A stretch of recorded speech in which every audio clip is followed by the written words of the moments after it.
Initiating podcast download.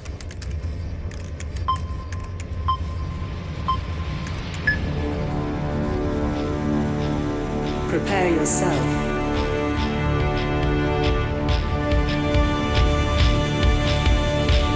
Put on your spandex. Lace up your boots. Wrap your wrists. Hide your razor blade. Head to gorilla position.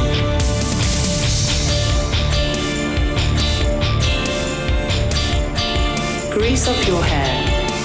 Apply baby oil. Okay, apply more baby oil. Get into gimmick. Keep your ears open and your mouth shut. Have fun and be safe out there, brother. Welcome to I'm on Wrestling. Now your host, Gregory Iron. Hello again, everyone. Welcome to another edition of Iron on Wrestling. Oh, I'm Gregory Iron. Oh, me baby Greg. Mike down. Oh, me went and see Hulk Hogan. No. Episode 255. No. First of all, The bees are in the hive. just because you don't like how I begin the episode doesn't mean you have to knock my mic down, okay? I don't appreciate that. I'll knock anybody down. I don't care if his name's Mike, whatever. Don't matter to me. Okay, well, I'm I'm a fighter. Phone. Okay. Oh. 255. Staying alive. No. What? No. That ain't What? no jive. What? Okay. I like that. Can you say jive anymore? You a jive so bro. A jive so I bro. don't think And you you say that always either. lie to your friend. It seems cancelable. Okay. Yep. Well, thank you, everyone. It's been a great run. Do you remember that time that Shawn Michaels and Triple H were trying to interact with Crime Time? And Shawn Michaels said, "It's okay. I speak jive." And then he started talking in slang to them. Yeah. Wonder how that would get over now. I don't know. And then that one guy passed away Who? in Crime Time. Well, yeah, but I don't... That Like was, the day after. No, that's not even Oh, funny. I'm sorry. That That's man- a Hulk Hogan lie of the week. Shad was a hero. He was. But what is no lie is Hulk Hogan apparently is in town doing meet and greets for his new beer, and we have Patreon member Eric on the scene at one of the gatherings in Medina, Ohio. So during the course of the episode, we're going to be getting live video clip updates of things that Hulk Hogan are saying on stage, and I don't know what he's saying.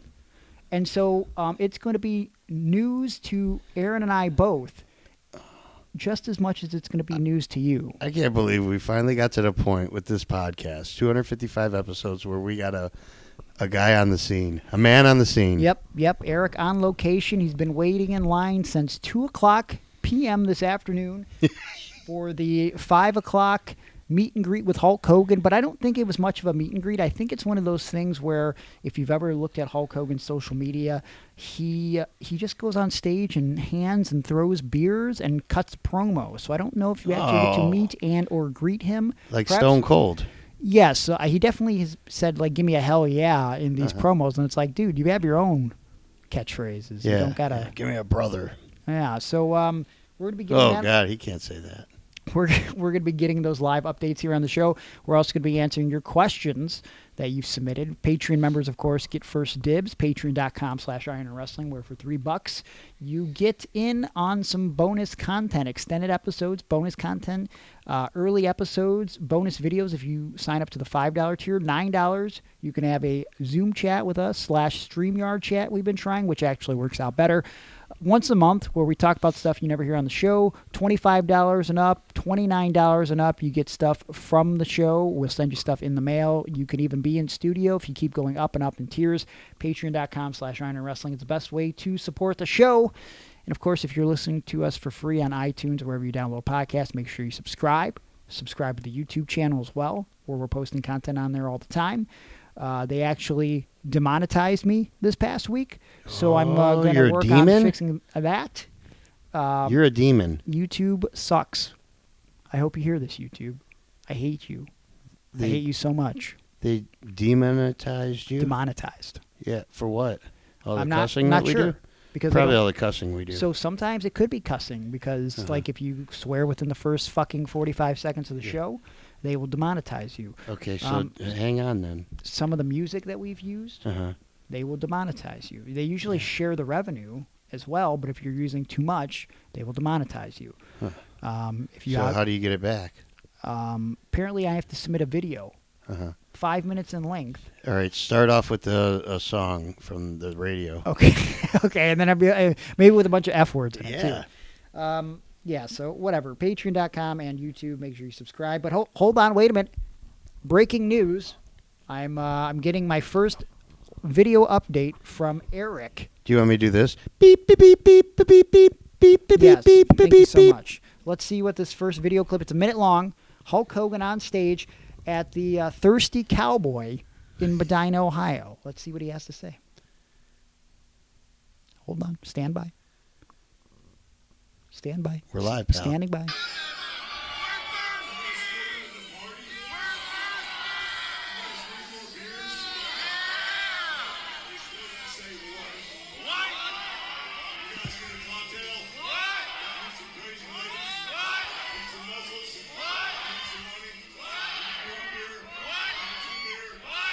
So he's stealing Stone Cold's shtick.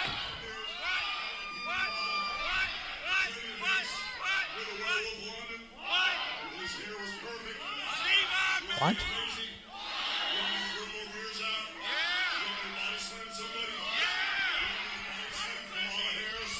Okay.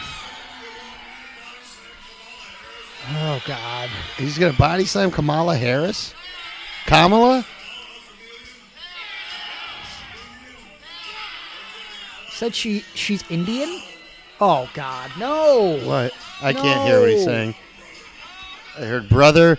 I thought I heard Paul London, and I thought I heard Mr. Perfect and All body right. slam. Towards the end there, he said, should I body slam Kamala Harris?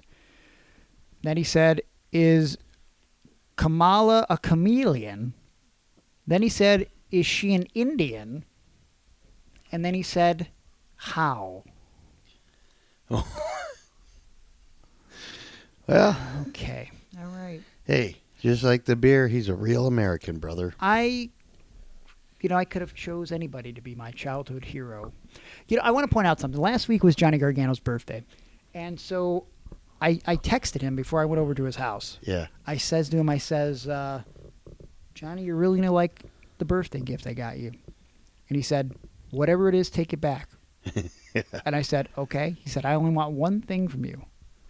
Ooh. I want you to tweet out, Hulk Hogan is my hero. And I said, I'm not going to do that. And he said, why not? And I said, because I don't know if he's my hero anymore. He's my childhood hero. I'll tweet out, Hulk Hogan is my childhood hero. And then he said, all I want you to do is tweet one thing for me. This is all I ask of you. I never ask for much. And then I just started ignoring him because I was not going to do that. Instead, I gave him, which I talked about briefly on a show last night, I got my hands on so Playmates had a part of the license for the WWF. Playboy? Playmates. Yeah, Playboy Playmates? The toy company, Playmates. All sounds the same to me. No, they had a little bit of the licensing for WWF toys back in the 90s. Okay. And so, because I'm on all these toy groups now, I came across a rare prototype of Shawn Michaels from like this Playmates 2-pack of like Owen Hart and Shawn Michaels, painted prototype, owned by, are you ready for this? Former timekeeper Mark Yeaton. And I bought it off of him. Yeet. And I no, Yeaton, yes. He would be really over now with Jey Uso. And I gifted that to Johnny for his birthday. Yeah. Yeah. Guess what? I already knew. Because I watch Johnny's vlog on a weekly basis. Oh, did he mention me on there? Oh, yeah. You got even like a promo pic was on there, too. Whoa. Was it a good one?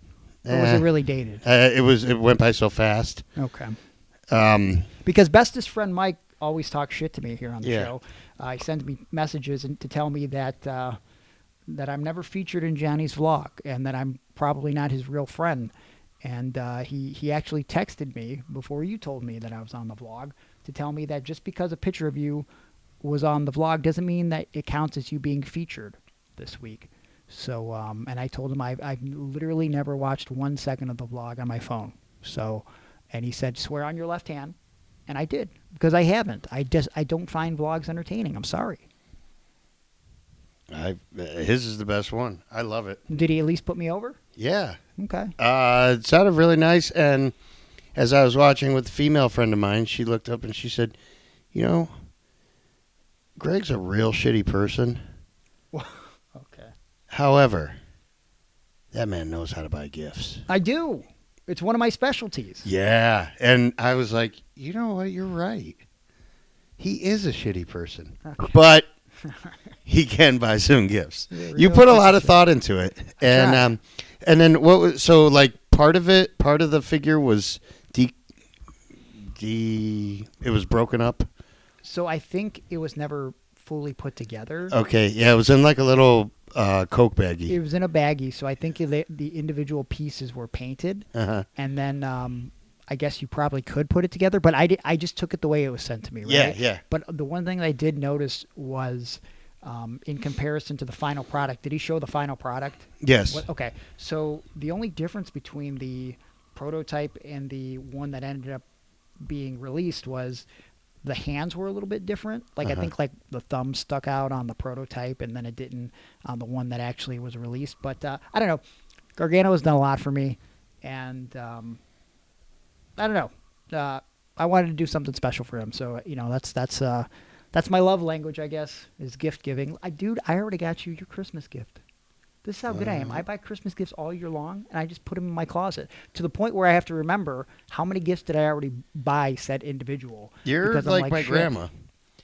I think that's a good thing. It's fine. I remember it'd be like April, okay? Yeah. And my grandma would be going through a closet for something, and she'd go, "Oh, here's that Cleveland Indians jacket me and your grandfather bought for you." Yeah, there you go. But Christmas was already in December, but she had bought so many gifts that she just lost track. Yep. You know, and she would buy them throughout the year because whenever, you know, something struck her brain, she would be like, "Yep, okay, that's it. I got to get that for him," and then she would get it. And so, yeah. Legit, Zach Thomas, my brother, was going to go through my closet to pull out a 440 shirt because I wasn't home because we were going to do a promo.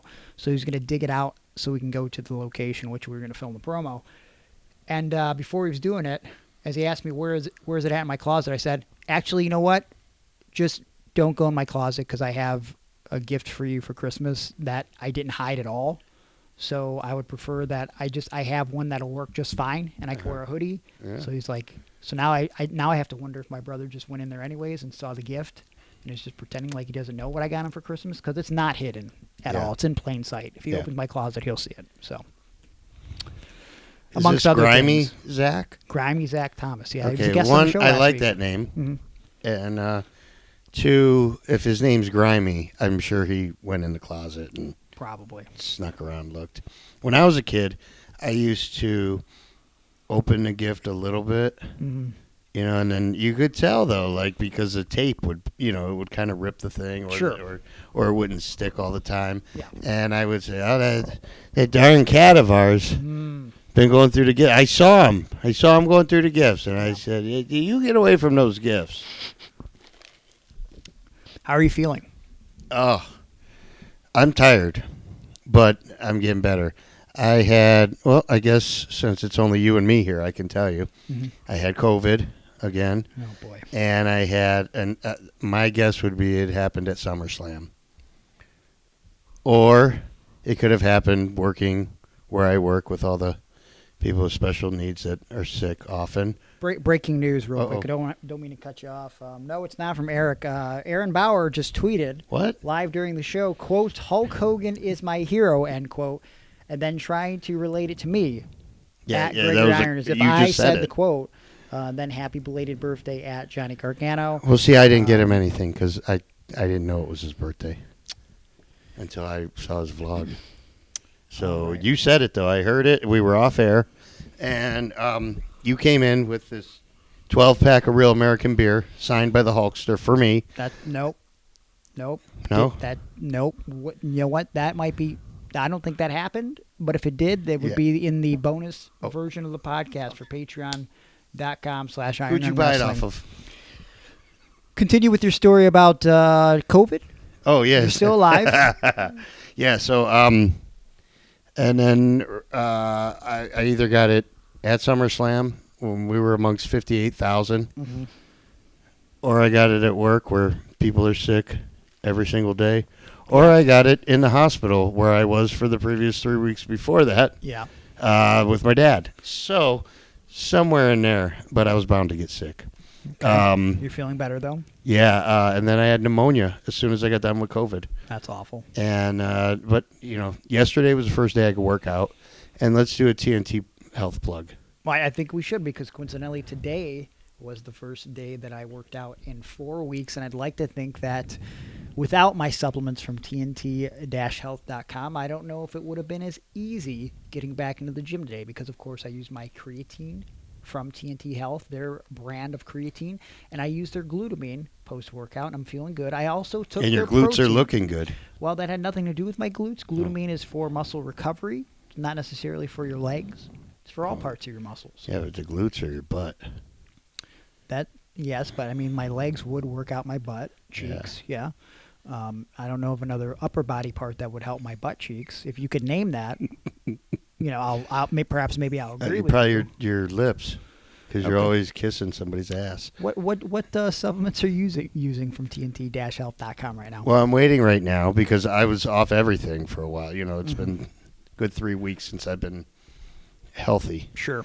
And I sent our good friend Mike over at TNT Health a message, and I said, dude, I'm fat as shit right now. I'm weak. I can't do anything.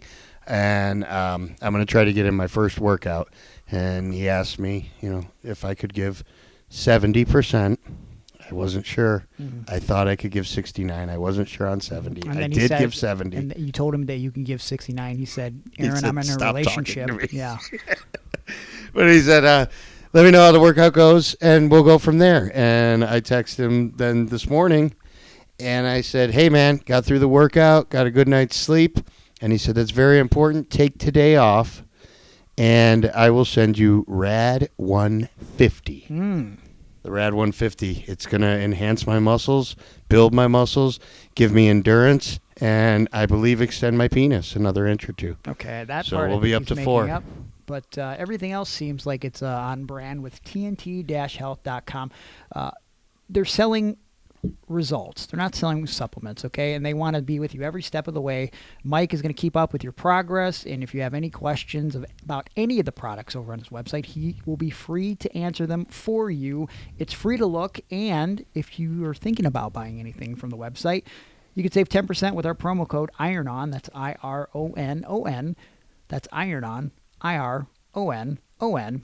Help support the show, and you can support yourself on your health and wellness journey. So, my question is, what are you waiting for? Go to TNT-health.com right now, because at TNT Health, it's about your health today, not tomorrow. Sissies. Okay, you don't have to call them sissies. But you know what? We do have some questions that we want to answer this week on the show. But also, I think it's important to point out that we do have an interview this week. It's part one of maybe 3 parts, because we went long with this individual. And it's a name that you perhaps might never have heard of, but I think he has a story worth hearing and worth listening to. I think he's been one of the unsung heroes of the independent scene for a long time. Very underrated, a journeyman wrestler, if you will. Chris Kole is on the show this week. Killa Chris Kole. Killa Chris Kole. And Chris Kole is going to be talking about his journey in professional wrestling. He'll be talking about some time in IWA Mid-South, working for Ian Rotten, coming up in the Indies here in Northeast Ohio, his travels abroad. I don't know how far we're going to get to the first of 3 parts this week, but maybe I'll upload the second part early for Patreon, just so you can get a little glimpse of what because this guy's been to Japan, and he's wrestled some of the best in the world. Toledo. He was in Toledo. He was in Toledo, Ohio, home of Ben Boone. Not many people want to go there, but he's traveled where few men have gone in this business, including Toledo, Ohio. And I think Chris has a story worth listening to, and I think you're going to enjoy it this week on the show.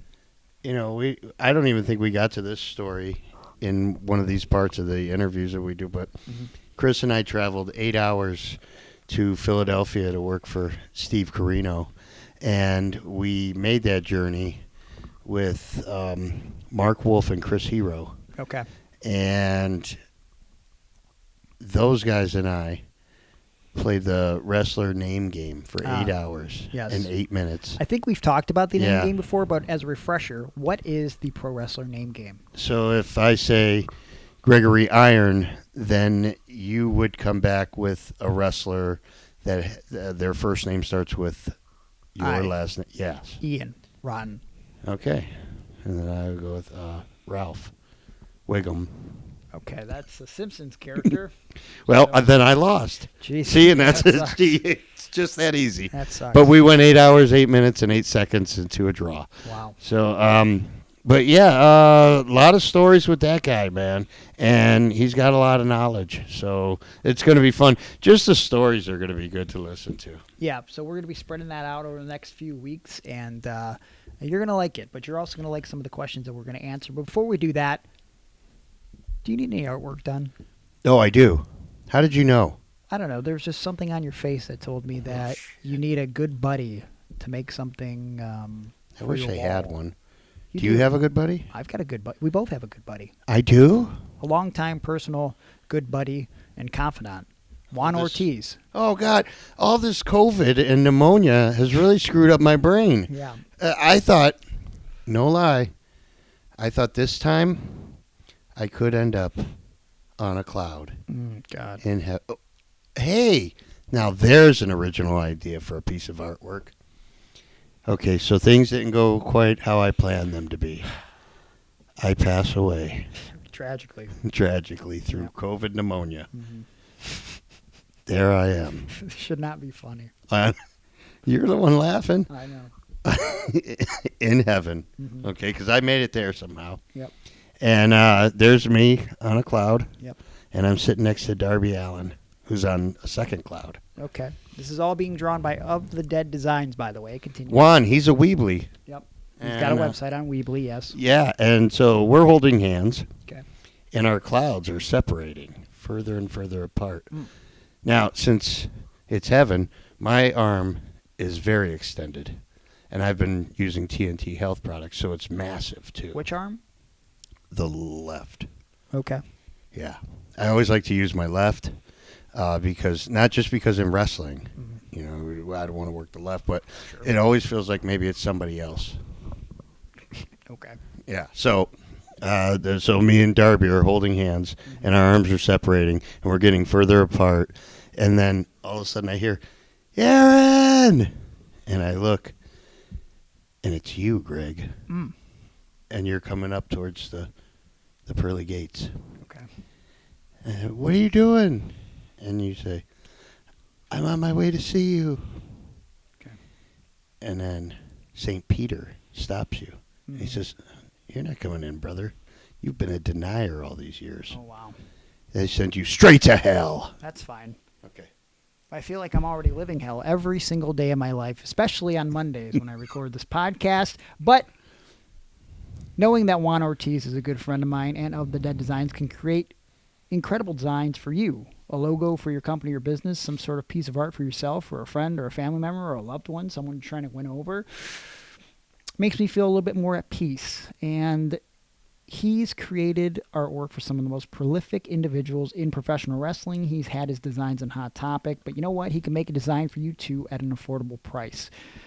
Yeah, all you got to do is message him. And if you mention Iron on Wrestling, you're going to save $20 on your first design. So I think you should check out Juan Ortiz and Of the Dead Designs over on Instagram at Of the Dead Designs. Go to their Facebook, facebook.com/ofthedeaddesigns, or their website, ofthedead.weebly.com. Send them a message. Tell them Iron on Wrestling sent you. And get some artwork done today. Because Of the Dead Designs is going to be bringing your artwork to life. A lot of champions. Okay, so I guess before we go to the interview with Chris Kole, we're going to answer some of your questions. We have about 20-ish minutes to answer some questions. So if we don't get to your question, it's probably because you're not on Patreon. But if we have time, we are going to answer some of the questions from social media members that aren't on Patreon. So let's get through this as quick as we can. First off, from Juan Ortiz. Craziest injury a wrestler has worked through. Weirdest thing you were given for payment of a booking that wasn't money. Let's see. Craziest injury a wrestler worked through. I guess could be anybody. Off the top of my head, I would say, the most prevalent case of that would be Cody Rhodes a couple years ago with that torn pec. That was pretty insane, visually insane. Boy, I'd really have to put some thought in that. Like maybe somebody on the indies who worked through something crazy. I know personally, the dumbest thing I've ever worked through was pretty positive. I broke my foot on a Dragon Gate show after being pulled out of the ring during a scramble, and I had to go back to the ring later that night to wrestle Brodie Lee. And in talking to Brodie, I was going to pull out of the match. I wasn't going to go do it because as soon as I took my shoe off, my foot swelled up. It was black and blue, and I literally couldn't even get my athletic shoes back on. And Brodie was going to go tell Gabe Sapolsky that I couldn't do the match. The gimmick was going to be a gauntlet of guys, and I was going to be the last guy in the gauntlet, so they were going to switch it around. But I decided I really wanted to work with Brodie. I'd already worked with him at PWO, and I wanted to work with him again. And it was going to be a big moment for me that could have potentially led to more stuff at Dragon Gate. So when Brodie came back to me, I said, hey, don't talk to Gabe. I'm going to tough it out. And so because I couldn't put my athletic shoe back on, I wore low-top Converse. I put those on, and I put my kick pads over that, and I went out and did the segment. We changed some things where I didn't have to run. And then I want to say for about 6 months or more after that, I continued to work matches without being whipped in the ropes or running because I literally couldn't. And I never thought I was going to get better, and I'm positive I fractured my foot. That's the dumbest injury for me. Maybe if you answer the question, Aaron, it'll give you some time to think of perhaps maybe a dumber injury. But before you answer injury a wrestler worked through, I feel like you might have a better answer for weirdest thing you were given for payment for a booking that wasn't money. I got paid in prescription pain pills before. Okay. Do you want to cite who paid you that? Or, no, okay, I'll keep that one to myself. Okay. Or over on Patreon, I'll let you know. All right. But the other thing, one time I did not receive payment, and so I just grabbed the company's TV title. Okay. And my reasoning was, well, they're not on TV, and I didn't get paid, so I put the belt in my bag and brought it home. And I think Ricky Shane Page owns that belt now. I believe that. That makes sense. He's a belt guy. Yeah. And maybe Brandon X also took a belt when we didn't receive payment. So, okay. Yeah. What about craziest injury a wrestler has worked through that you know of? Oh, I don't know. Every injury is crazy to me. Sabu. When he showed up at my event and he had a broken leg, and we had to tape the leg so that the bone didn't stick out so he could get the boot on. Yeah, that's pretty ridiculous. And also, he was there shortly after the Born to Be Wired match. Okay. And the cuts were opening again on his arms, which I believe Fonzie had super glued for him. Amazing. So, I mean, I couldn't believe that he was going to work through all that, but he did know a different way. Yeah. So, man, Sabu was friggin' awesome. He still is. Yeah. Still is. Yeah, hey, I saw a video of him getting his back cracked at the chiropractor. Have you seen that one yet? No. Yeah, good stuff. I've never watched any of those. He is the least enthusiastic, charismatic person to ever get their back cracked. Like, so, you were wrestling a couple months ago even, weren't you? Yeah. Yep, that sounds about right. So, remember when we interviewed him on the show? You guys could check that out in archives. But that was fun, but also kind of sad. Yeah. He was really down. And he was sitting there talking to us, and I think I don't know if it made it on air or if it was before we went on the air, but he kept talking about how nervous he was to be on our show. Yeah. I was like, are you serious? And we kind of were laughing it off, and he was like, no, seriously. He's like, I have had anxiety about this since yesterday. Yeah. I couldn't sleep last night. I stayed up all day just like worried about how stupid I'm going to sound if I'm going to say something dumb. Well, again, that's I think that's a sign of a good worker, like someone who, we know the guys who walk to the back when they shit the bed and they're like, brother, we had him in the palm of our hands. And I think the guys that are consistently good or innovators, we always want to be better. We don't want to watch our stuff back. We don't want to overanalyze what we're already overanalyzing. We don't want to actually see it and have to live through it again, Yeah. So, and I'll say this before we move on. The most I ever seen Sabu light up was because of the connection that I made with you through the podcast. And I said to him, just randomly, didn't say hi to him or anything. I said, Sabu, what can you tell me about Howard Animal Steel? And he said, what the fuck, man? Like, why are you even mentioning, how do you know that guy's name? Yeah. So, shout out to Sabu, man. Hope you're well. Podcast superstar Jerry, sort of related to the wine question. Best hot dogs for payment from a show. I will say that I used to get some pretty good hot dogs from PWO. I think the most dissatisfying hot dogs that I ever received was probably the first time I received hot dogs from a show, which was when I had that catastrophe of a match that I've talked about somewhere in the archives with Matt Justice when we wrestled in Bud, West Virginia, 6 months in front of about 10 people, 5 of which were in wheelchairs, and I had to be a bad guy. And we were showing off in the ring before the show, running through all of our spots in this little garage gimmick type thing hooked up to a YMCA type deal, but it was really tiny because it's West Virginia. And also it's in a boxing ring, so it's very stiff. And then we went to the ring, we locked up, and Matt said, what are we doing? And I said, I don't know. And we forgot everything. I almost broke my neck on a moonsault. And you did the moonsault, or he moonsaulted? I did a moonsault. So one of the 2 times that I did a moonsault in the match, this was the first of 2 times, and I almost broke my neck. Again, in training, they would call it the fetus salt because they weren't sure that I was going to get all the way over. Right. And I remember the guy, almost with disdain, paid us in hot dogs. This is also the same show where he hyped that he was going to put us on a flyer, and he billed me as Gerald Irons. Yeah, I like so that's mine. Best I'll hot dogs. Absolute Intense Wrestling. Okay. Consistently good hot dogs, but also that may coincide with Weirdest Payment. Mm-hmm. Okay. All right. That's fair. As they just may have tasted that much better because of previous payment of alcohol and whatever else.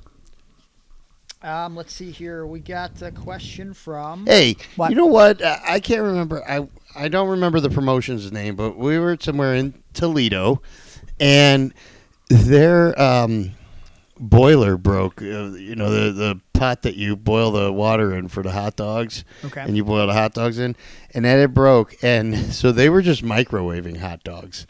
That was the worst. Yeah, that's pretty bad. Yeah, because when you microwave a hot dog, it curls all up and pops, and ugh. Yeah, that's not good. Yeah. Sam over on Patreon asks, which is generally better, number of title reigns or length of a title reign?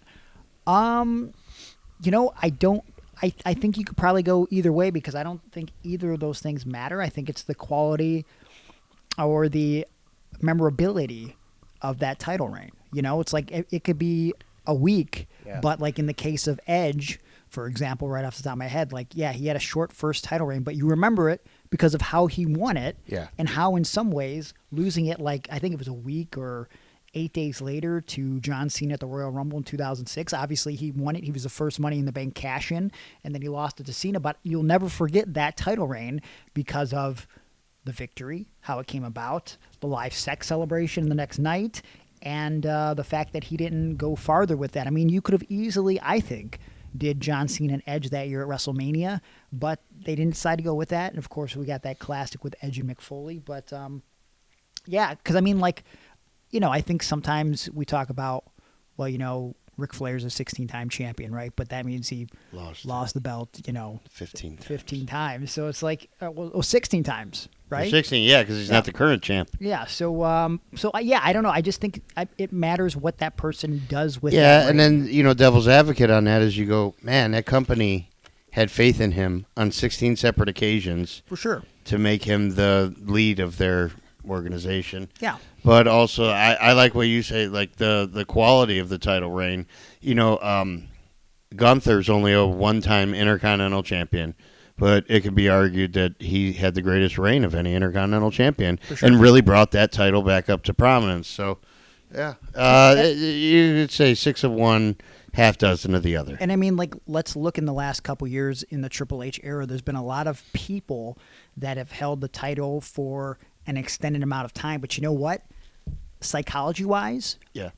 with the exception of maybe the main titles, I don't think you're going to see that long of title reigns going forward, because looking at it with hindsight now, I think because Triple H is a smart booker, he had a long U.S. title reign with Logan Paul. He had a long Intercontinental title reign with Gunther, with the heavyweight titles, because he wanted to establish prestige, like let's say with the World Heavyweight Championship. Yeah. He wanted to bring back prestige Right. to the Intercontinental and the U.S. Championships. He split up the tag titles, and he's trying to start anew with those. You know what I mean? So I would have to say, and I'll argue this, is that I believe that DIY, as the tag team champions of SmackDown, greatest tag team championship reign of my lifetime. Really? Yeah, I love What do you those guys remember- and what they did with the belts. What do you remember about that ring that you loved so much? I got to hold Johnny's belt. That dump truck ass asked over on Patreon. A friend of mine just worked with a guy that apparently had surgery on his liver, so there was, quote, zero possibility he could take a bump, end quote. Mm-hmm. They had an entertaining 2 out of 3 falls, a no DQ match for all the wrong reasons. What's the most challenging matches or situations you've been in for wrestling? Hey, I wrestled a guy with CP before. Okay, shut the fuck up. 2 guys, actually. You and that guy they called Hand, the referee from Jeremy Mega. Halco. Yeah. Yeah. One time I wrestled him at some backyard barbecue or something, a big graduation party or something. And he had, what's a skin disease where your skin just comes off? I think he has Is like it really cirrhosis? Cirrhosis? psoriasis? Psoriasis. He had psoriasis, Really dry and I have skin. scoliosis. So that was our wrestling names. And that was a challenging match, but also I would venture to say that if you watch that match today, you go, hey, not bad for 2 guys that don't wrestle. Okay, that's fair. And then our match in the prison was great. I did really enjoy that. I always Yeah. enjoy those matches Yeah. because like you could focus more on crowd interaction. I think Man, most people forget. about that's the that. best time of my life, being in jail. Okay. Let's see. The most challenging matches or situations you've been into wrestling. Well, I think that varies based on the situation. Like, I would say, I could argue that on a consistent basis, the most challenging matches that I have, because I've been doing this for so long, is when I show up to a show and I go to talk to the guy that I'm going to plan my match with, and I go, give me some moves that you do. And they can't think of any fucking moves. Or they say, I do like a body slam. I'm like, no. Like, let's say we're in the back end, some big falsies or whatever. Like, what are you gonna do? And it's like, a suplex. Come on, man, give me something to work with here. Because if you give me your moves, I will take my moves and I will place them in places that make it make sense. And depending on the story we're gonna tell, I'm gonna make that work. But I think. So let me throw this out there then. Sure. What if my comeback spot is reverse Rana? How would you work that into? Okay. Well, I'm gonna say, I can't post you for that. So what else do you have? All right, I have the suplex. Okay. Well, Hey, what about I do a crossbody off the top? all right. I can fit that in. That's fine. All right, so how do you fit it in? Is he a heel or a babyface? You're the heel, I'm the babyface. All right. Yeah. So we'll do that somewhere in the. Give me like another one of your big moves. You'll do your comeback. Blah blah blah. But basically, what I'll do, I'll just if you're not giving me enough, I'll do something that I would do. I usually end with my crossbody, so Yeah. I'll do like a couple bump skis, maybe something to where I'll hit you with something decently big. Maybe I'll hit you with something to get you out of the ring. I'll follow that up with like a suicide dive. Maybe I'll even do a false dive into the suicide dive. So like maybe I'll pop you out one side of the ring and I'll go to take off. You chase me. I'll low bridge you as if I knew you were coming. You'll go out that side. I'll keep going. I'll do the dive out. I'll pump up the crowd. I'll throw a guy back in the ring. Make sure to tell him the to heel. oversell. What's that? No, but this is what I would do as a babyface. Oh, okay. I would give him the same type. I would say, like, do you have a dive? Okay. Can we do some sort of okay, so then baby you're switch going to with tell the me to dive? do my dive at Yes. that point. So, okay. And so then, boom, they can throw me in the ring. I'll oversell. Yeah. Here comes a big crossbody boom. 1, 2, big falsy, right? Right. But I guess some of the other challenging matches, I guess, it does suck when a guy can't bump, but also, especially if you go in with like a something in mind or something you've been looking for to wrestle. Like I remember the first time I wrestled M-Dog. He was one of the reasons why I got into wrestling. This was 2010 in AIW, so at the time that was still like a really big match for me. And I had all this stuff in mind. I knew a lot of M-Dog's moves, and I get there, he goes, "Hey, I'm hurt, and I can't bump." Yeah. So I'm like, "Fuck." Was that your street fight or whatever? You guys went through a table, maybe?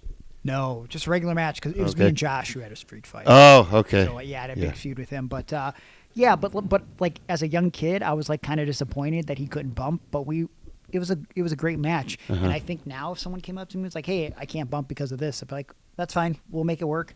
But yeah, I think when you have no moves, that's got to be the most challenging situation. Or when a guy just doesn't listen. Right. You know, like if you remember your shit, I'll keep us on track. Like that's where I am as a performer at this point. So like if things go awry, it ain't on me, brother. It's on you. So that's that. Let's see what else we got from Patreon. Pete. Who? Pete doesn't have a question. Ghostface Fears Dead Meat says, "I don't know the origins of 440. Can you explain how 440 got started?" I guess to summarize it, Ricky Shane Page was working for GCW. Something had happened where... He was like, you know what? We need Nixon again. Nope. They were having Atticus Cogar wrestle Nick Gage, I believe.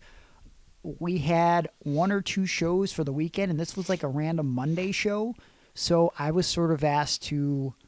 if I'd be willing to come along because we're already on the road all weekend. We were driving my car, so I guess I had not much of a choice. And Ricky said maybe it'll lead to a spot. There just happened to be a spot where we had to steal the belt from Nick Gage, and they were going to jump into my car. You were the wheelman, so right? I became the wheelman. We went speeding down the street away from the venue. I believe this was in Philly or might have been New Jersey. And on the ride home, we posted some photos on social media of us with the belt. And, I just kind of finagled my way into a booking like that. So that's how that kind of worked. So that's the short version, but there's more to it that maybe at some point we can go in depth on. Well, what about the name 440? That's for the area code from which you guys originated, right? So yeah, so 440, that's the area code, but also if you look back at the old logo, if you notice now there's no dot in the 440 logo. It's just 440H and then an exclamation point. But originally there was a dot. Now, Ricky Shane Page for a long time would tell you in the aftermath of the creation of 440 that the dot meant nothing, okay? But when the name was pitched to me, I remember the only reason why I signed off on it and I didn't have to sign off on it, obviously. This is not my idea. But when it was pitched to me, because I'm a logic guy, Ricky told me that because Nick Gage was the person he was feuding with and because he is, quote, gang affiliated, he said, why don't we have like some sort of gun type reference, like a 44 Magnum? So we'll put the dot. So the 44 means something. Obviously, OH means Ohio. Then he swore up and down, like months later, that that was never a thing he said. And so I had Atticus Cogar go back in group messages, find the exact quote where he said that to prove him wrong, because I would have never just been like, yeah, 44.OH, like, because it's just confusing to people. Because unless you hear it, people are always going 44OH or Michael Holly used to 44OH. say 44.OH. Yes, right. So it's just the dot became very confusing, and we never really did anything with guns anyways. Not that we were going to, but we just dropped the dot, hopefully making it more easy. And to this day, we still get called 44OH, so it doesn't matter, I guess. Josh Excellent says, when you and Aaron kiss at the end of the episodes, does Hannah get jealous or doesn't she know about it? I would imagine she doesn't know that it's a thing that we do at the end of the podcast, and I'm guessing that if I told her that's a thing we did, she would just be confused by it. That's just my guess. As a kiss? Yes. Oh, no. She talked to me about it. Did she? Yeah, over on Pokemon. And she said she was okay with it as long as I trade her my latest shinies. So I got a couple coming to her. She wants one of them Beldums. It's on the way. All right. Did you actually communicate with her, or are you just making that up? No, there's no way to communicate on Okay. Pokemon Go. Connor McKay over on Facebook asked, question, Gregory, how long did it take you to do all the training for pro wrestling, like the lockups from a wrestler with autism? So thanks for your question, Connor. I don't know how far you are on your journey training with autism, but you should quit now. No, Aaron is an idiot. I wish you all the best in your journey. And as far as how long did it take me, for everything, I'm still learning, and I'm still not that great. However, if you're talking about the basics like locking up, the basics took me a little bit. And luckily, even though JT Lightning was never really good to me, the few times that he was good to me in those early days was every week in training when he would challenge me and tell me, hey, I'm about to teach you how to lock up. And this is a fundamental of professional wrestling. And if you can't do this, I can no longer train you. And knowing as much as I know now about wrestling and how shady some quote-unquote wrestling trainers can be, you know, guys will just take your money and not teach you properly. I always appreciate that JT, even though he probably would have continued to take my money, knowing JT, the challenge of him potentially taking that away, it made me try harder and figure out ways to do the conventional basic of professional wrestling because I wanted it, right? And so I think the hardest thing for me to get that was a basic was an arm drag. That took me a little bit. It probably didn't help that JT was yelling at me every time I got it wrong, and it made me do it worse and worse and worse, and it wasn't until that he wasn't around that I started doing it properly. But I would say getting a decent lockup probably took me a couple months, honestly, because, you know, not only is wrestling making logic out of the illogical, but when you have one arm, how do you make this work to where you're not exposing your opponent, making them look stupid? You know, again, when I started, I thought I wanted to wrestle like a Kurt Angle or Chris Benoit and do chain wrestling. But if I out chain wrestle a guy, which, you know, I look back and cringe. One of the guys that I respect so much that I worked with early on was Mike Tolar. He worked for OVW for a long time. And there's an episode of PWO where he lets me out chain wrestle him, which is stupid. You know what I mean? Like, we should have never done that. And I always look back on that like, God, why did I think that was a good idea? And why did Mike go along with it? You know, like, Mike was just being generous, man. And he probably thought, like, because he was a heel. Yeah. So he could show his ass. Yeah. I mean, Kurt Angle showed his ass all the time, so Sure. I'm sure. Literally and figuratively. Yeah. And so have you. When he would wear that thong. That was before you were on the glutamine, too. All right. Connor, I hope that helped you. And like I said, I wish you the best in your pro wrestling journey. Hey, and I didn't mean anything when I said you should quit now. I was just giving you the advice that Mick Foley gave to me when I was young up-and-comer. All right. Jeremiah Russell Daniel says Pepsi or Coke. Well, when I was a young man, it would have been Pepsi. As I became an older man, Coke, but preferably Coke Zero. But then they reformulated Coke Zero, and Diet Coke, it just isn't as good. So I've got back on Pepsi Max, and I think I like Pepsi Max over Coke, but I think I would rather pick like Dr. Pepper Zero Cream Soda out of all of that. Where are you at, Aaron? Oh, Coke Zero. Yeah. And your same story almost to a T. As a kid, Pepsi, especially fountain Pepsi from Taco Bell. Okay. And then as I got older, it was fountain Coke. And then as I got more and more diabetic, it became Coke Zero. And Coke Zero is my preference. Sometimes I like it with the cherry type, or sometimes, not often, but sometimes I like root beer with zero sugar, and Barks is usually my choice. Okay. That's just recent, though. I just started experimenting with new things. You know what that's about, right? I don't know what you mean by that, but I will tell you this. We are going to go to the interview with Chris Kole very shortly, but keep in mind that before we go to that, we're going to be doing some extra stuff over on Patreon this week. We're going to be talking about AEW, some of the recent events that have been happening in AEW that we haven't got a chance to cover lately because of, shenanigans in our personal lives. Maybe some Britt Baker stuff, maybe some MJF stuff, maybe some Tony Khan, Shane McMahon stuff, maybe some All In Texas stuff. Hey, I'm getting something in my ear right now. What's that? Beep, beep, beep, beep, beep, beep, beep, beep. Oh, you getting an update? Yep. Oh, God, it's Eric. Eric? It's Eric. Before we go to the interview with Chris Kole, let's get another update on the Hulk Hogan shenanigans from the... Thirsty Cowboy. Yeah, the Thirsty Cowboy. Let's see what we got here. Okay. Hulk Hogan is wearing he's holding a shirt that says, God damn it, Trump 2024. Okay. Why do you hate? What else do we have? There's another video here. It's 1 minute and 27. So this will be the last one before we go to the interview. Let's see what Hulk Hogan has to say. He's got a microphone in his hand.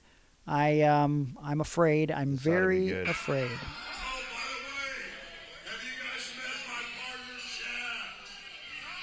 Who? Chad Gronsky? I see a guy in the background with the HH cross shirts, by the way.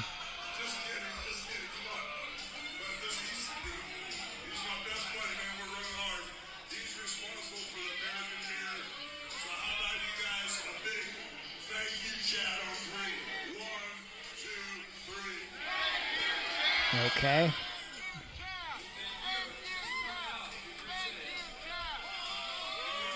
Hulk Hogan looks 3 sheets to the wind.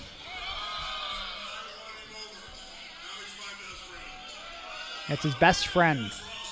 What happened to the beefer? More Stone Cold thievery. Okay. What do you think Austin feels about this?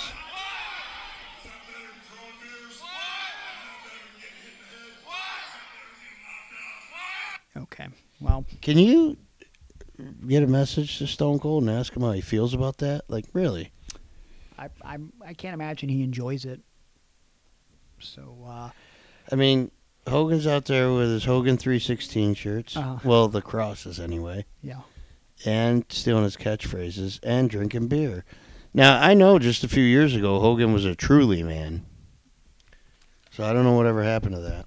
Well, he did an interview recently where he was talking about how his buddy Ron, that helps him run the beat shop, saw him not too long ago, and he was going through some bad stuff before he met his most recent wife, and he was collecting beer cans and just kept drinking them, and Ron said, "Is this the life you want to lead?" And he said, he broke down, and he said, no, and then at that moment he stopped drinking. Now, mind you, this podcast that he was on was then to promote his brand new beer, real American beer that he's selling to the general public. So I just want to point that out. And again, I can't explain to you why I can continue to support this man, but I have a bad case of Hulkamania, and I need someone to get rid of that for me. Because you know what? I'm just going to stop talking. We're just going to go to the interview with Chris Kole. Is that okay? I'm down. Let's do that. Okay, this week, my guest is going to be... Our guest. My guest is going to be almost kissing Aaron Bauer. Yeah. I mean, is our guest, but I feel like now that you guys are sharing the same mic, it's like, I can't... We've shared the same home. We've shared the same shower. We've shared the same food, the same locker room, the same car. What else? Now Keep going. Microphone. Nothing else? Maybe. Knowing your history, I can't even imagine. Let's get through a little bit of this first 10 minutes, and we'll see where it goes. A very underrated performer, in my personal opinion, over the years in professional wrestling. And he's going to share a little bit of his story within the business, and maybe, because we talk about it a lot on the show, some mental health stuff. Ladies and gentlemen, Chris Kole. Hi, everybody. Good to see you. Good to see you. I always like how we start this as if, like, we haven't been talking for 20 minutes. How have you been? What's new? Yeah, maybe one of these days you just go for, like, the hot open. you just walk in the door and you just go right into it. Mm-hmm. Yep. Where do you want to start? I want to start where you want to start. Okay. I'm going to make this. Look, I wanted to start with Deadpool. You want to start with that? Well, yeah. I'm so excited about it. I went and saw Deadpool with Greg and Johnny and Candace last week. Yeah. And whatever day it came out. Man, I love that movie. Yeah, and you said it was your first movie that you saw since the last movie you saw with Johnny and Candace, which that blew my mind because it's like, how do you not watch any movies? Because YouTube's a thing. And then you didn't even remember what movie it was. It was a Guardian. Yeah, after I told you. After I told you that. Because you're like, what was the last one we saw? Dr. Doom? Or I'm like, no, that's not what we saw. No, not at all. Nightcrawler. Did you see Deadpool when it came out last week? Well, actually, I was told we were going to be talking about DP, and I didn't realize it was Deadpool. Well. So I've done a lot of unnecessary studying this week. Let me look at your search history here. No, Oh, no. boy. It's all incognito. No. Deadpool and Wolverine, I think, I love the Deadpool movies in general, but, like, I think for me and a lot of people, it was very cool to see that version of Wolverine in the yellow and blue for the first time. Yeah, so I've been a comic book fan since I'm 7 or 8 years old, and Wolverine has always been my favorite comic book character. Yeah. And I remember how excited I was when the first X-Men movie came out, and then kind of immediately how disappointed I was that I didn't get the Wolverine that I wanted. Yeah. And I really didn't get the Wolverine I wanted kind of until Logan, when they did the kind of old man Logan story. But this is the one I've been waiting for. Like, I've been waiting my whole life for this Wolverine, yellow suit Wolverine, violent, bloody, foul language, brutal. Like, that's the Wolverine that we've needed this whole time. Sure. Oh, you know what? Wolverine was one of my favorites as a kid, too, because of the X-Men cartoon. And you're going to hate me when I tell you this. I was like a big comic book kid growing up. But, when you're a kid, you'll fall for shit from, like, people that are older and more experienced, right? So, like, there was a guy who collected comic books down the street from me. And I was going not through your scout leader. No, that's totally different and more traumatizing. There was a dude down the street who I was going through like a Beavis and Butthead phase, and I had the first issue of the Wolverine comic book. Okay, very good condition. Oh, no. And this dude was like, "Hey, you want to trade? I got the first issue of Beavis and Butthead." And I was like, I don't know, man. I like Wolverine a lot. And then he's like, check out this, though. And there was a thing in the back of the Beavis and Butthead thing where you could fold. It showed you how to fold the Land O'Lakes butter girl and to make it look like she was flashing you. And I thought that was funny. So I was like, I got to have this comic. So I definitely traded my Wolverine comic, first issue, for Beavis and Butthead. And does that upset you? I really that is regret upsetting. That. Yeah. Did you ever have the Beavis and Butthead trading cards, like the collectible cards? I did have a couple of them. And they had the chase cards were like scratch and sniff. Yes. Yeah. I loved the Beavis and Butthead video game around that time as well. Like it wasn't the greatest ever, but I would rent it all the time, and it was just one of those things where, because my grandma was like really religious, like I'd go over there. I can't watch Beavis and Butthead, but I would definitely watch Beavis and Butthead and Ren and Stimpy, and good times. But yeah, I really dropped the ball on that Wolverine comic. Yeah. So my dad is he's like a old school West Virginia hillbilly, like straight off the side of the mountains. Hell yeah. And he hated Beavis and Butthead. And this was, he called the cable company and actually got MTV blocked so that I couldn't watch Beavis and Butthead when I went over there. But this was in the era when you could change, like, you would change, like, the channel on your TV. Like, it would have to be on Channel 4. Yeah. So I found out Channel 43 was MTV and Channel 44 was VH1 at the time. I think it was Adelphia Cable. Yeah. And so I found out that if I moved the TV channel from 4 to 3, it set all the cable channels down one, so that I could tune into 44, which was VH1, but it was now MTV, and I could still watch Beavis and Butthead. I didn't know you could call the cable company back there when you're like paying for it and just like block channels. Yeah, they blocked the channel. It was unfortunate. Wow, that's really sad. Yeah, I wish you still had your Wolverine book. That's one of the big tragedies of my life is I had comic books that I collected for years and years and years, and it was like my first official job. I worked at a comic book store, and during the summers I would go in every Tuesday, Wednesday, Thursday when they would get the comic books in, and I would put them in those little plastic poly bags. Yeah. Because I spent so much time and money at the comic book store that they're like, we're just going to hire you. That's awesome. Yeah, and so I would do that all summer, and then I ended up getting my mom a job there, like not the other way around. Like a grown-up didn't get me the job. I got the grown-up a job. Yeah. And then so like those were like the best days of my life. You know, it was full of like comic books and like Magic the Gathering. And then like at night, it was the first place I knew that had a LAN set up. So at night after they closed the shop, we would order like a bunch of pizzas and play Doom. That's awesome. On like a local network. Yeah. So, like it was really great. And then when I moved out and I got my first apartment after high school, the landlady and I got into it, and I moved out, took my stuff out, and then when I came back, she had taken all my comic books and all my God damn it.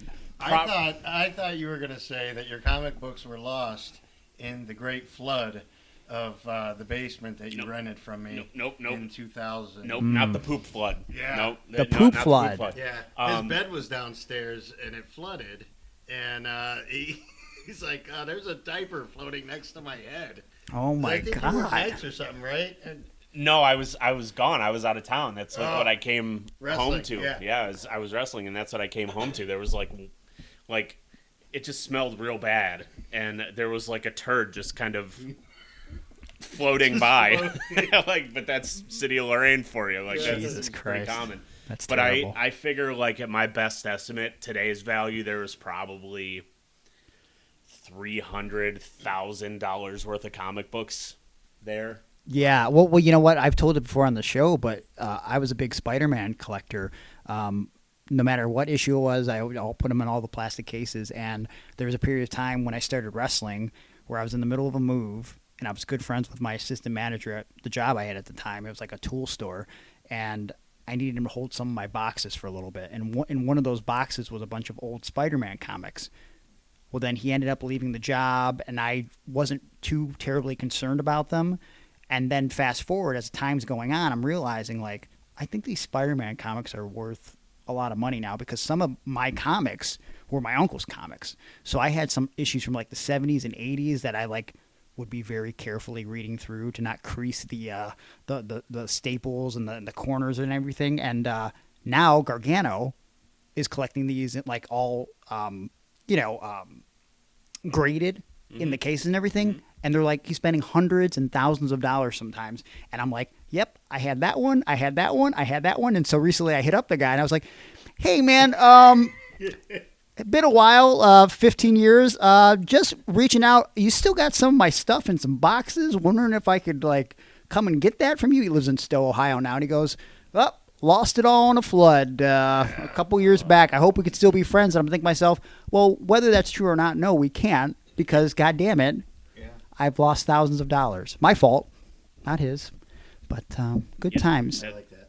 That makes my heart sad. Like anytime I hear of somebody losing their, because it hits me in the feels a little bit. I only collected one comic book, and it was Transformers.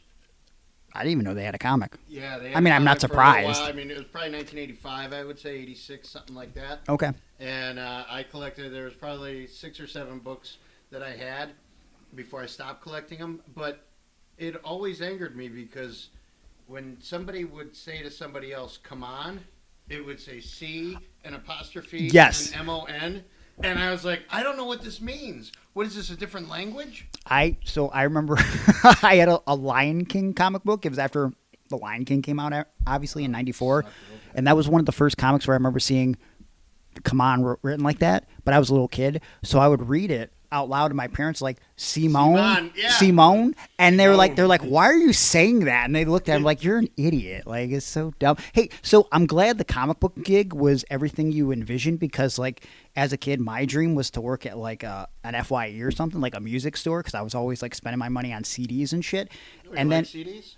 I love CDs. CDs nuts. Oh, no. I had no idea you were going to do that, you son of a bitch.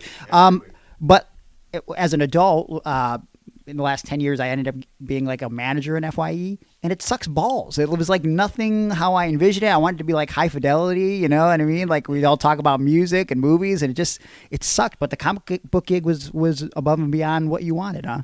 Yeah, and I wonder if maybe it was everything I ever wanted it to be because I was 12 or 13 years old. Yeah. How were you able to get the job there when you were 12 or 13? It was just under the table? Yeah, just under the table. Like, I knew the owners. Like, I babysat their kid. Okay. And, like, it was all, like, it was just buddies hanging out. Where was this at? Like, what city? This was in Amherst. Okay.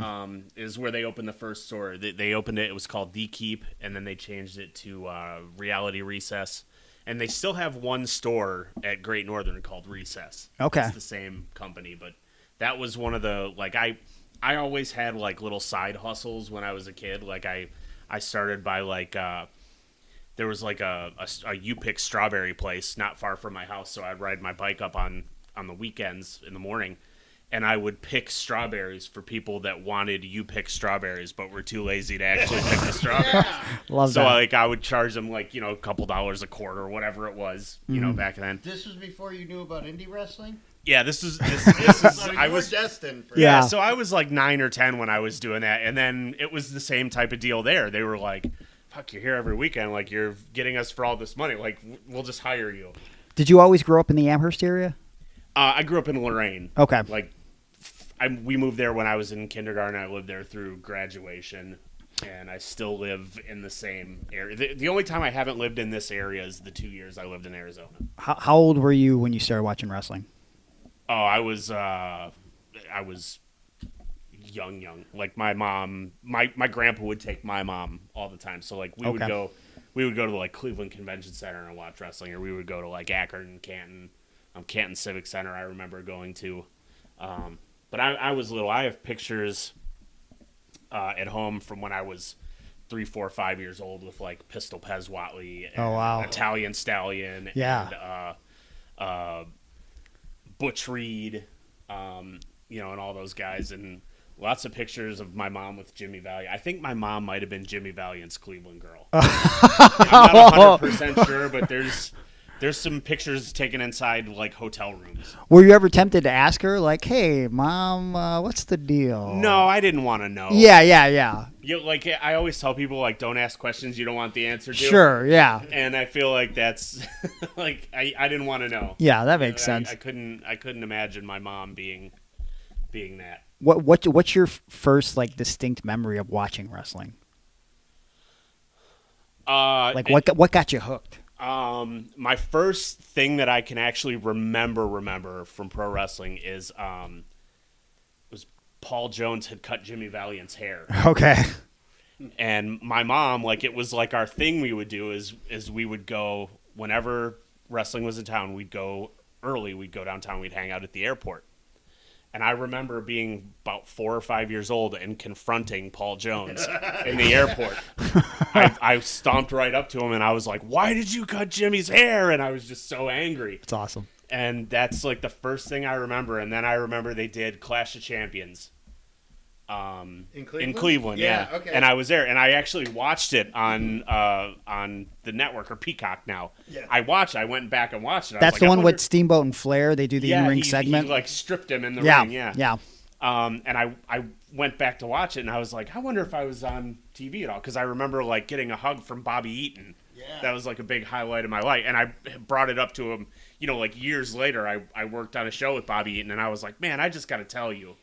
You know, when I was like 5, you came through Cleveland for Clash of Champions. You gave me a hug, and it was awesome. Let me guess. He said this. Yeah, he's just like he was really nice about it. He's like, "Oh yeah, I remember." I'm like, "You don't remember." 100% does not remember that at all. You know, What a worker. but yeah, and then we're about 4 minutes into the show, and I think Midnight Express were wrestling maybe like the Russian Assassins or something.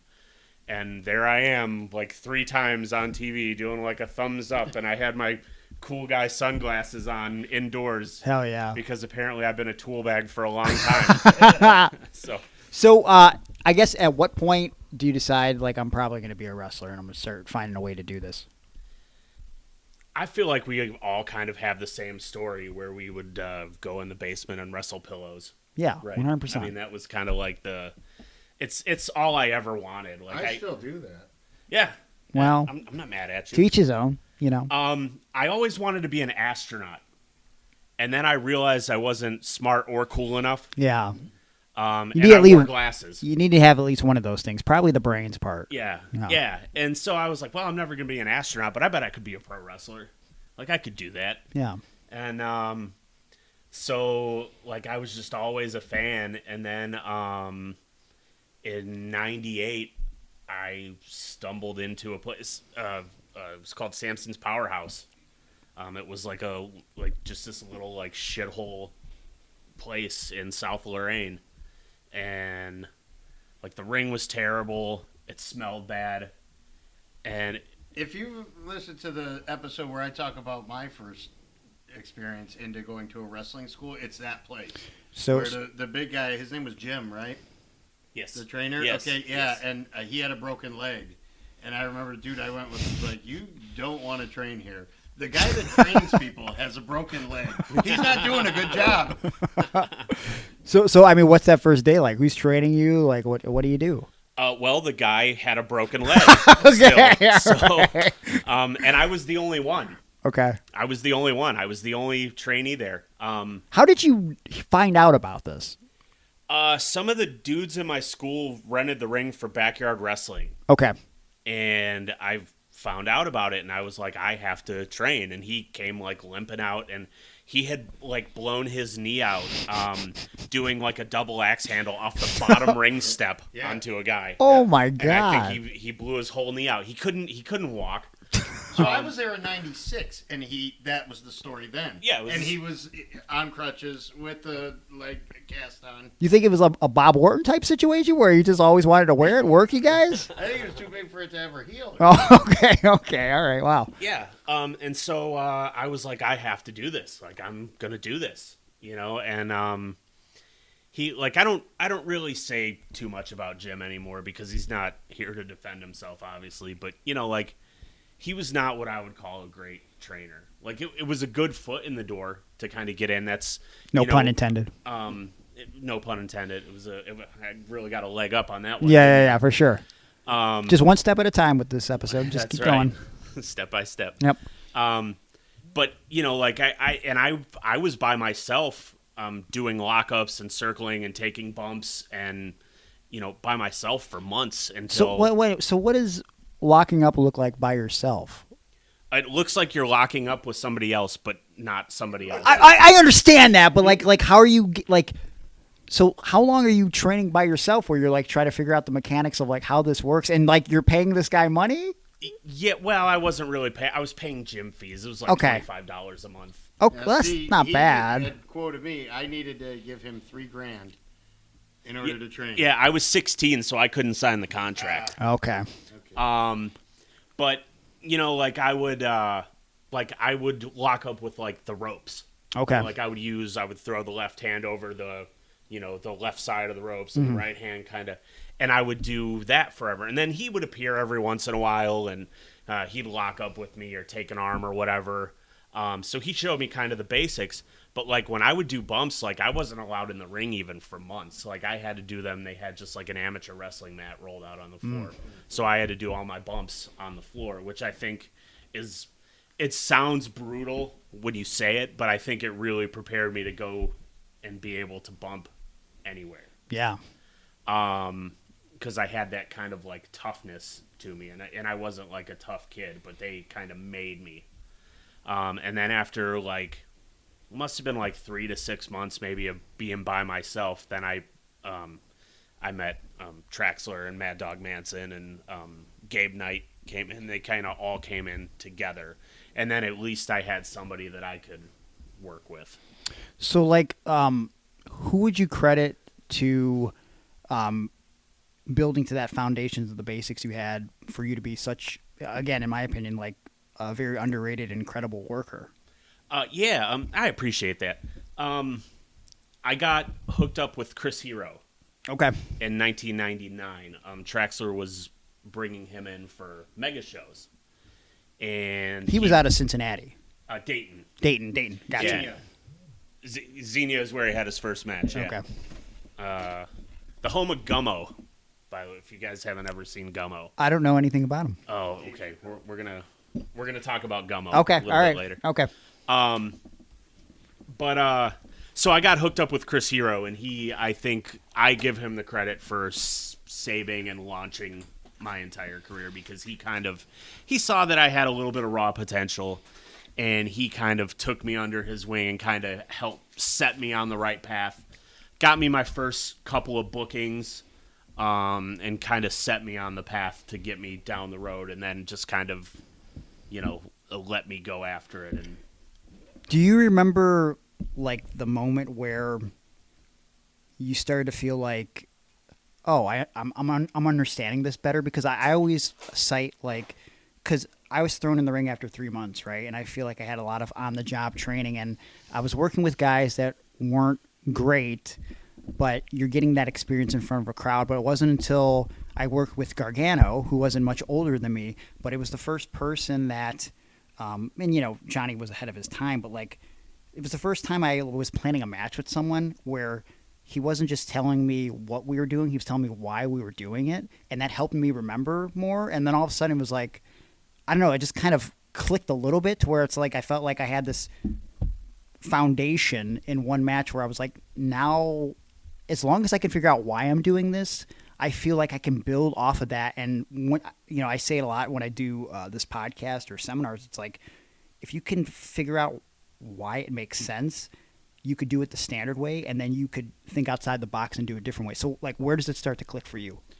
Yeah, it was... I had several matches before I kind of understood.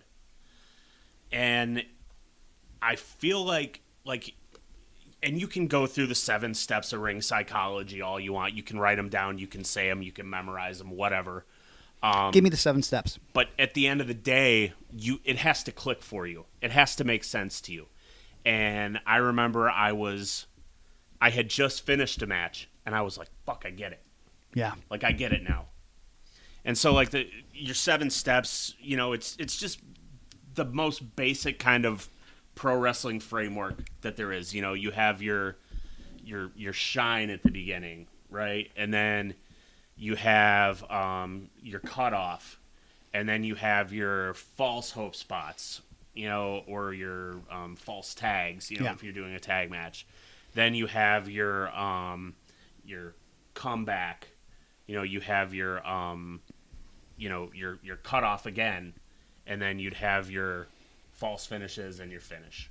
Yeah, be kind of like it's just the most basic like architecture to put together the most simple pro wrestling match that you can kind of put together. And as crazy as it sounds, Chris, like I feel like those fundamentals to structuring a match aren't being trained properly anymore. You know what I mean? And I don't know like why that's lacking so much, but I just feel like if kids were taught that more, we would be a lot better off. Yeah, and that's part of, and I don't know if we're going to get into this later, but that's part of the reason that I feel like at 42 years old I need to come back to pro wrestling, because there's something missing between the generation of pro wrestlers where I broke in and what's happening now. I think the people that are breaking in now need the people from our generation to kind of help them out and guide them, because I think that the athletes are way better today than they were 30 years ago, 20 years ago.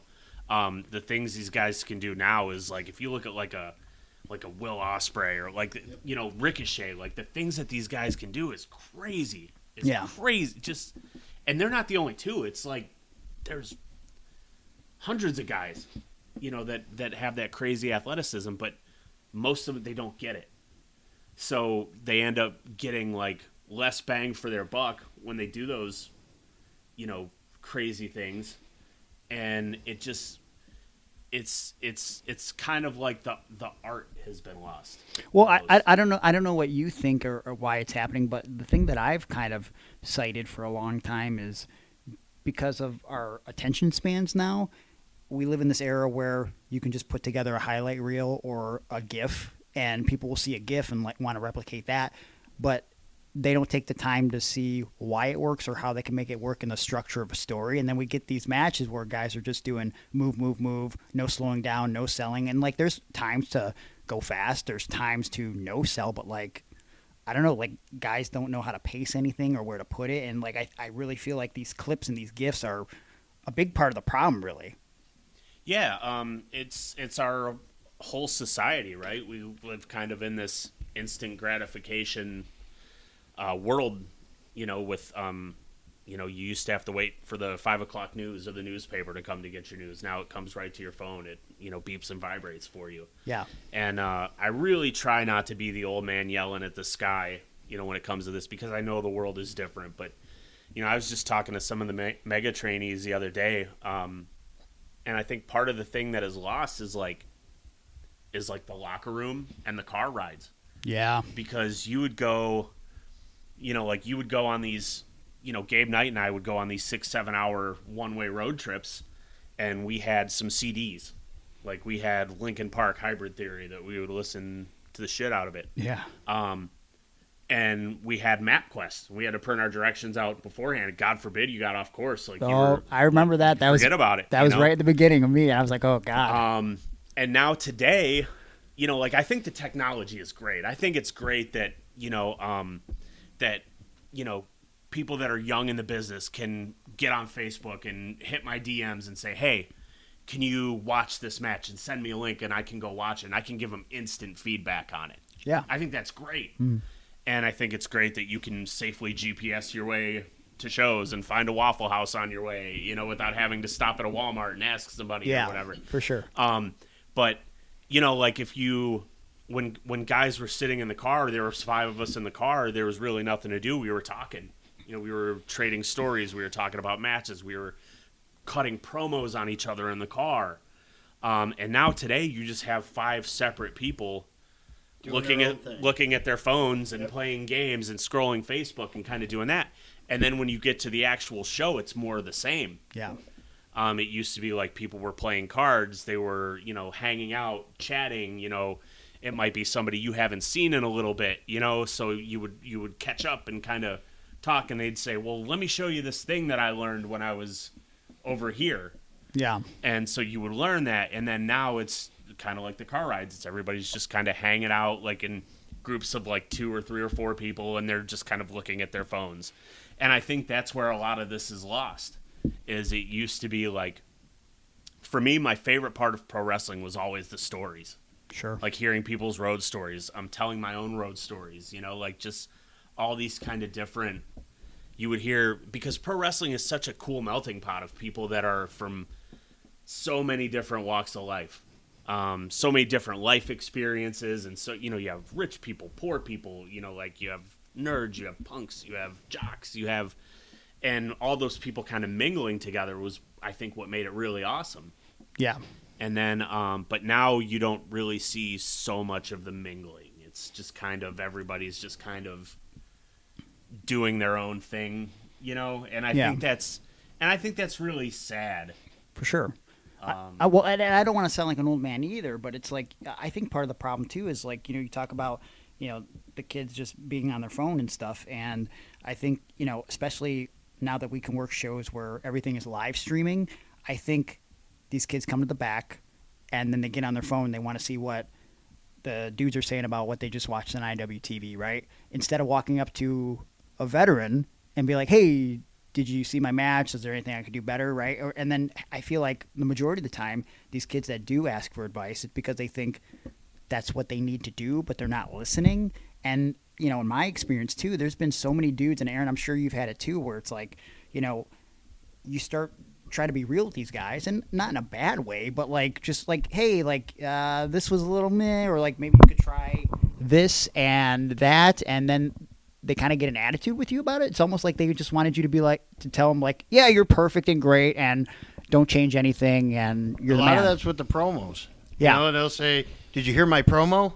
And like, you didn't, because they didn't speak clear enough. Yeah. They didn't enunciate enough. They didn't speak slowly enough for the crowd to grasp what they were saying.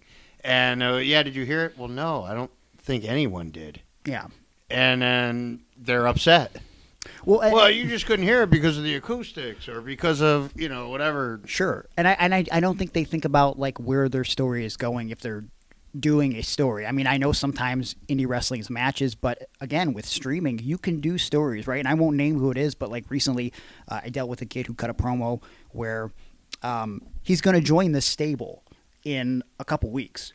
But then he cuts this promo where he's basically saying to a guy in the stable, hey, this group never did anything for you. Why are you even with this group? Blah, blah, blah. To where I had to pull this person aside because they were like, how was my promo? I'm like, well, aren't you joining this group in a couple weeks?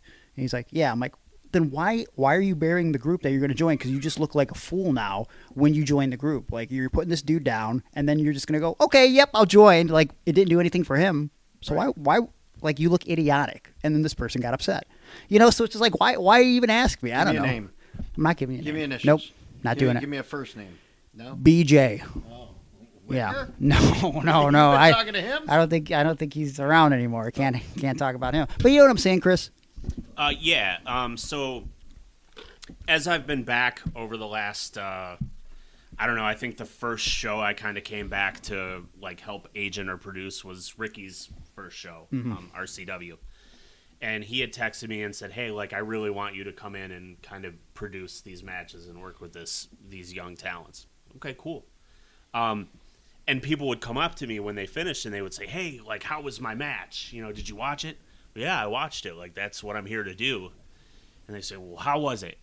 And the first thing I would say to any of them is, do you want me to tell you were great, or do you want me to tell you the truth? Like, which version do you want me to give you? Yeah. Well, give me the truth. Okay, well, this is a thing you did good. This is a thing that you could improve on. This is a thing that you did good. I really liked when you did this. But also, this was kind of the shits. Like, maybe don't do that anymore, or work on it. Yeah. And I think that's an important distinction. Is as a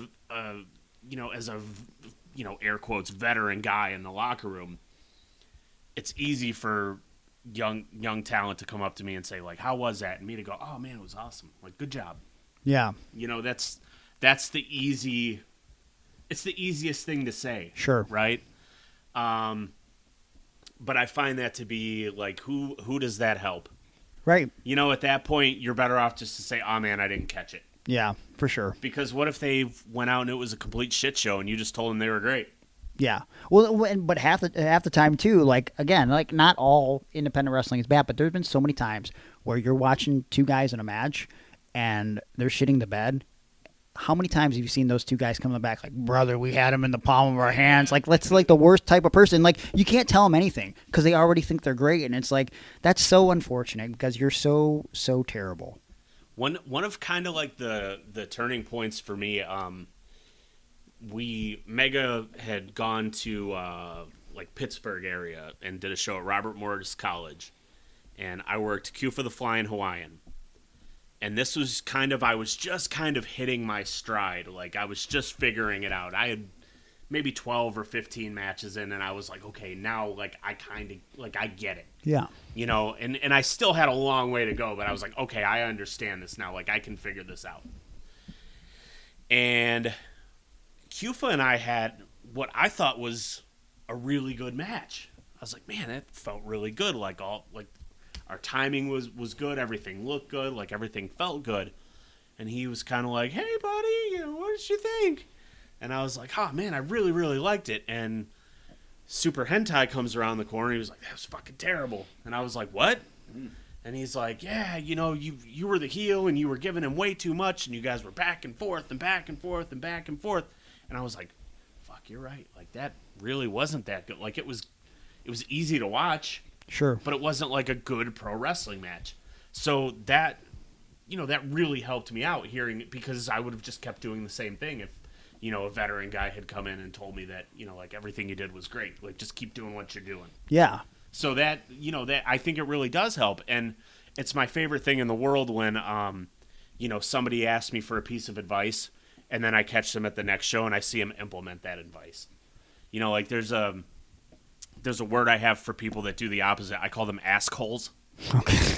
Because they'll like, hey, like, what do you think I should work on? And I'll tell them, like, 3 things they should work on, and then they don't listen to any of that advice. They just keep doing the same thing over and over. Yeah. And I'm just like, I'm just not going to talk to this person. Like, those are the people where I'm like, yeah, it was great. Yep. Because if you're not going to listen to me anyway, first of all, why ask me?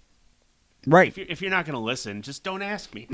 Because they think that's what they're supposed to do. Yeah, no, that makes sense. You know what I'm saying? But like, you should genuinely be asking people that are in positions or have been places that you want to get to, right? Because again, I feel like you hear a lot of voices when you're coming up as a wrestler, especially, in places where we came up, where we don't know the difference between necessarily a good wrestler and a bad wrestler. You kind of have to figure that out based on understanding what guys are in places where it's like, wow, I'd like to do what that guy's doing, right? And then, as you, in your travels, you begin to realize, like, maybe I don't want to be like Spanish Fly or Gmo and Psycho Mike, right? Because it's like Who doesn't? Well, I mean, you could be undefeated. They've never lost a tag match, which is pretty impressive, but they've also never gone too far out of Cleveland, right? So if that's your goal, then great. But I didn't want to wrestle in Kmart parking lot my whole entire life. But you said you started traveling with Chris Hero. He's the guy that really started to break you out. And then you mentioned that there was a period of time where you got to Arizona. So as you're traveling and you're getting more experience and getting these bookings, what takes you to Arizona? Why Arizona? Yeah. So like when I was training, like my whole goal is like I just want to have one match. Mm-hmm. Like I just want to have one pro wrestling match. Like that's what I want to do. Yeah. And I did that. I debuted for Mega. And then my whole kind of like wrestling career was just like, it was just like a story of audacity. You know what I mean? Like, okay, like because I'm 5'9", I'm on the chunky side, like I'm not a tough guy, but I'm good at talking shit. And eventually I figured out technical wrestling. Yeah. So I'm like, okay, like I've wrestled in South Amherst. I want to wrestle in actual Cleveland. Mm. So I did that. And that was a date that Hero hooked up for me working for Samu. Okay. And once I got hooked up with Samu, I met some guys from Pittsburgh that had come in. And they were like, hey, why don't you come to Pittsburgh? And I was like, well, fuck, okay. Like if I did South Amherst, I did Cleveland. Let me see if I can get out of state. Mm-hmm. And then so I went to Pennsylvania. I went to Pittsburgh. And then I was like, wow, I did Pennsylvania. I bet I could do Kentucky, and I bet I could do Michigan. So I did Kentucky, and I did Michigan. And I'm like, okay, like I wonder if I could do Canada. So like I went to Canada. And then it was like, okay, like how far can I push this? Like how much can I get away with? Sure. Kind of here. So I started kind of just expanding, and then I remember Hero sent me an AOL instant message one night. And he's like, hey, I got another booking for you. I'm like, cool. And he gave me the date. I can't remember the date. And I'm like, okay, cool. And I'm kind of looking at my calendar, and I'm like, that's a Wednesday night. And I was like, Wednesday night?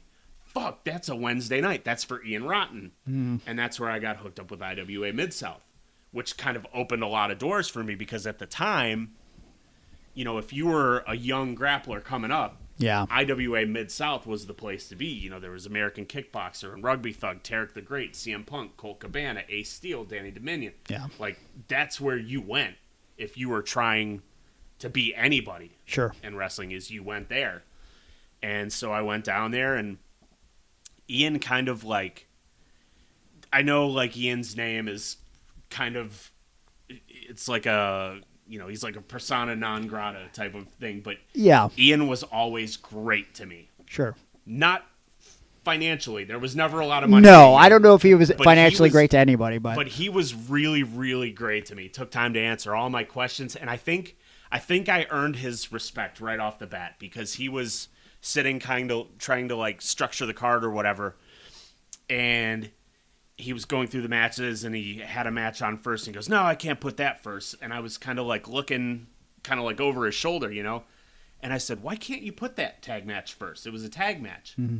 I said, why can't you put a tag match first?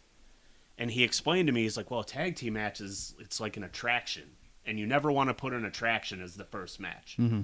You want to have just kind of like a regular, just kind of, you want your clear heel and your kind of white meat baby face. You don't want to have a tag match or a three-way or a gimmick match or a title match or anything like that. And I go, oh. yeah, that really makes sense. Yeah. And, kind of just like that, like, he was like, he would reach out to me and, answer my questions, and he would kind of give me like immediate feedback after my matches. And, that's kind of like, he kind of like pulled Tracy Smothers aside and he was like, hey, watch this kid's match, Yeah. And so that was really super helpful for me. Did you ever get, or do you have a favorite Ian locker room speech?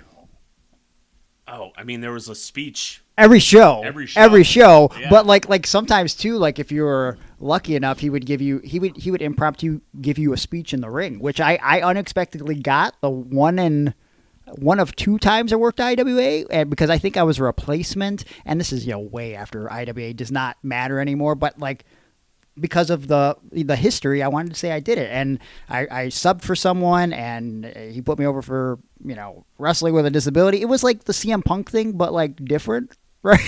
but it was a cool moment just because IWA was sick in the 90s and the 2000s, and like again we talk about the gifts and the clips and everything. Like back in our day, you traded tapes or DVDs and you watched an entire match, Yep. and that's how you learned how to wrestle different than a WWE style or WCW. Like that's how you picked up on things. You watched the whole match for psychology, right? Yeah. So favorite Ian locker room speech? Yeah, I actually got an in-the-ring speech. Hell yeah. From Ian. I had gone down there and worked, I think I had worked Gabe Knight and Arrow in like a 3-way. Okay. And we did all these like super cool spots, and Yeah. we were just 3 new guys with no hype. We weren't like You guys had to be like 20, right? Well, yeah.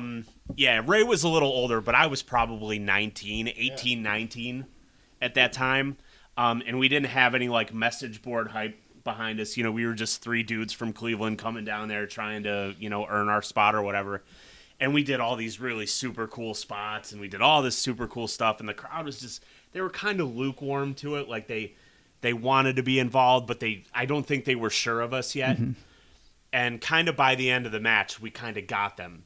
And Ian came out and he gave a little speech, and he's like, these guys, Chris Kole especially, he's working his ass off for you guys. These guys are driving 6-7 hours, and it was just kind of the rah-rah. These guys are putting it all on the line for you, kind of, and, you're not respecting their efforts. And so after that, we ended up getting like a big cheer, after that. He kind of, hell yeah. Made them all feel bad. For us.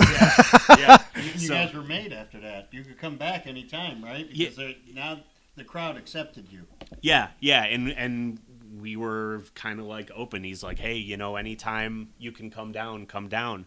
And so I was at the time making more money working locally. Mm-hmm. So it was hard for me to kind of justify making that trip for $10 or $15. Sure. And so I didn't get down there as much as I wanted to. Plus at the time I didn't have a car.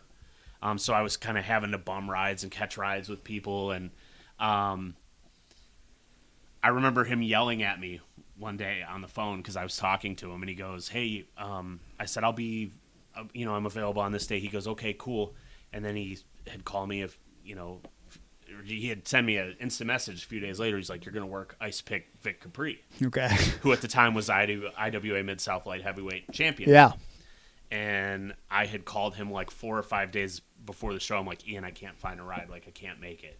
And he's like, fuck, Cole, I'm trying to push you. I'm trying to put this belt on you. Yeah. And who knows how shit would have worked out for me if I had been, the IWA Mid-South Light Heavyweight Champion at sure. that point. Maybe it would have opened up some other doors or something, would have got my name out a little more. But, yeah, I can't – I know why people are upset with Ian. Like, I know why. I get it. Yeah. But I can't – I never had that experience ever. I never had a bad experience with him either. Like, I only worked for him a handful of times, and this is, again, in the latter years of IWA Mid-South. But it's always good to me. And also, I've got to experience the most recent era of Ian reading text messages with the biggest text possible, but also with glasses, but also with a magnifying glass. It's sad, to say the least. Great, though. It's something to see for sure. Was your money all bloody when he handed you like your No, wad of cash? No. But I always had to wait till the very end to get that post-show speech as well. So I'm like, Jesus Christ, please wrap it. We had a pre-show speech. You cut 4 speeches during the show. Please just pay us now so we can leave. Come on. Yeah, those shows. Rumor has it that the one I made my debut on is still going on to this day. Like, it's still happening. I believe it. Because those IWA Mid-South shows at that era were the Catholic Church of pro wrestling shows. Like, it is still going on. Like, it is still happening. They were the longest shows. Oh, yeah. And you would get in, like, bell time would be like 7 o'clock, and it'd be 1 o'clock in the morning. You're like, fuck, I'm ready to go home. Just Like, go on I got a IW. 6-hour drive home. Yeah, go on IWTV right now and pull up any IWA Mid-South show, and you're going to be like, well, I just want to watch a little bit of wrestling. You'll be watching a lot because it's like a lot of the modern AEW pay-per-views. It's 5 hours, so just strap in. That was part 1 of our interview with Chris Kole. Hope you guys enjoyed that so far. There's going to be more next week. We're going to put the rest of the interview that we have currently up with Chris Kole. We still got to come back in studio so we can finish it off, but man, I really enjoyed having Chris on the podcast, and it's crazy to think that that's the first time that we've ever had an in-depth conversation, him and I. I know, and I think I said this maybe in the podcast, but like I kind of thought that would happen. Like, I would get you guys together in a room, and I could just kind of sit back because I thought you guys could just go back and forth, and you would be really interested in a lot of things he had to say. Yeah. Because he makes so much freaking sense. Mm-hmm. Yep, and that's what we need in wrestling. More people that are teaching these youngins how to make sense in this nonsensical business. But we will get to the rest of the story in the coming weeks on the show. But until then, make sure you follow us on social media at Iron on Wrestling. Make sure you follow me on social media. You can find me at Gregory Iron on X, Gregory_Iron on Instagram, Facebook.com/The Handicapped Hero. You can message me there to book me for pro wrestling, motivational speaking, or pro wrestling seminars. ProWrestlingTees.com/Gregory Iron for out of print Gregory Iron t-shirts, Aaron's t-shirts, Iron on Wrestling t-shirts, even some Rod Destiny t-shirts if that tickles your fancy. Perhaps maybe you want a Cameo shout out from me. Go over to Cameo, just search Gregory Iron and I'll pop right up. Aaron, what would you like to plug? You can follow me over on my brand new Truth Social account. What? No. Yes, and my handle is It's God, All Wrestling. No. Hey, before we go, one more Hulk Hogan update from Eric. Let's see how what the last video from this event ends up being about. Here we go. Stand by. Loading.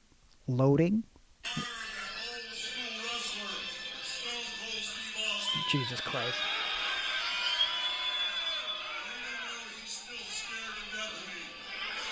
Really?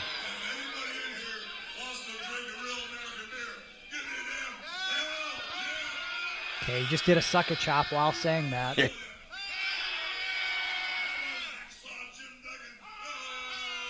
Good God. It's like he doesn't have any of his own catchphrases. Okay, there's one.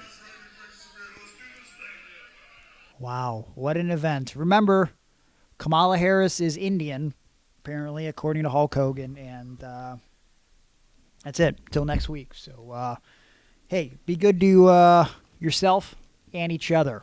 Until then, Aaron, give me a kiss goodbye. Let's do it.